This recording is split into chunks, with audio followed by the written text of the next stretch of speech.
Hello and welcome everybody to another puzzle challenge video with ChessUniversity.com. This is Ryan Murphy. I'd like to start this video off by presenting the solution to yesterday's puzzle before we proceed with the new puzzle for today, which will be more for advanced players. I would say the rating estimation is around 2000 for the puzzle difficulty, for the new one anyway. But let's first look at the solution to yesterday's puzzle. If you haven't already tried to solve this, it's white to play and win. There's only one winning move here. Everything else is just very unclear. So if you'd like to solve it and you haven't already done so, please pause the video because I'm going to show the solution now. Okay, fair warning. And yeah, this knight is attacked on f4 by the pawn, and it has no safe place to go where it won't be captured by any black piece. So basically the question is, where do you want to put this knight to do the most damage? It's sort of a desperado in a way. You're just giving it away in order to unleash an attack against black's king. You'll notice that both sides have castled opposite each other, so usually it's all about the initiative in such positions. And the move that causes the most damage to black's king safety is knight h5 check, which is the best move. The first thing you should ask yourself is what happens if they take the knight.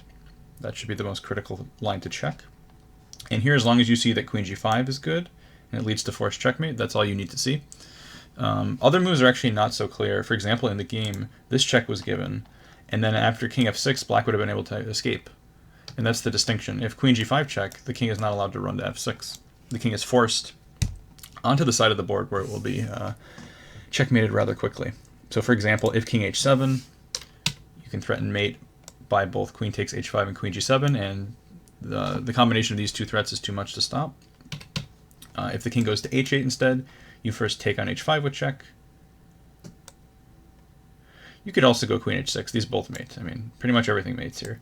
King g7, queen g5 check back. King goes back to the side of the board. Queen h4 check. This check's actually very important. You want to get out of the way of the g-file while still covering this escape square, so that after king g7, this check is going to be leading to mate, like this. So that covers the most critical line if they take the knight.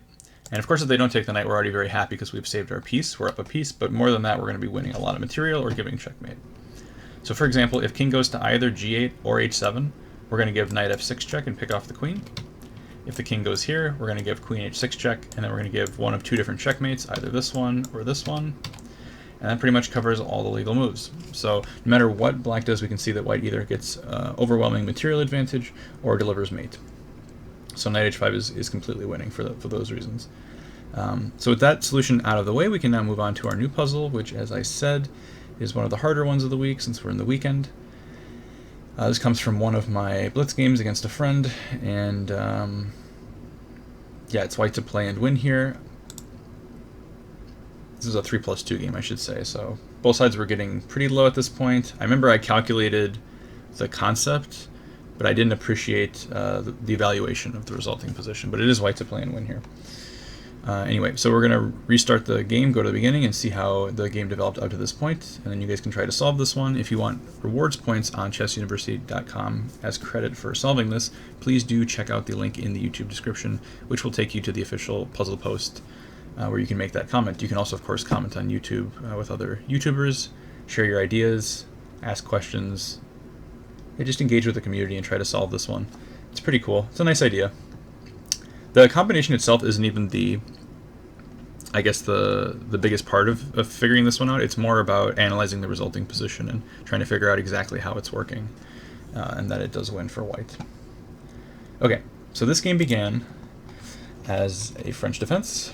It was a Tarrasch with a very strange sideline that I wasn't used to. I've never seen this move, ever. It's maybe a problem with my chess education, or it could just be that the move's not very popular. But knight e7, yeah, usually the knight is playing to f6 to put pressure on the center. I played knight gf3, knight bc6. This move also surprised me, because I thought most probably black should be playing with the move c5 in some positions, and blocking the c-pawn deprives black of certain counterplay against the center. But still, I just developed sort of with the standard setup, keeping my center solid, making sure d4 is not hanging ever. And we get this position where I did come across the correct idea eventually, though I didn't play it straight away. I played bishop g5 first, trying to get off the dark bishops, because black has a problem on some of the dark squares. I thought this was useful. Though in hindsight, because of the awkward development for black, probably encouraging exchanges is less good than the benefit derived from getting rid of the dark square bishop. So I think maybe I should have gone immediately for this h4 idea, which I played in a few moves, trying to drive this knight back, because the knight on g6 is not very stable. But I played bishop g5, bishop e7, takes, and now I played h4, threatening to go h5.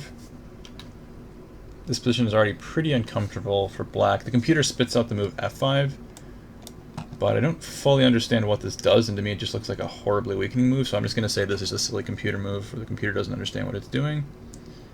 I think the point is the computer wants to play e5. I'm pretty sure that's the point. It wants to remove the knight from e4 so that after e5 there's like checks against the king. I'm pretty sure that's the point, but it's still completely anti-positional. It probably is going to backfire. But anyway, yeah, if f5 is the best move for black and everything else is bad, I'm just going to say the position's bad. So h6 was played instead. I went h5. Knight went to f4, g3, knight d5.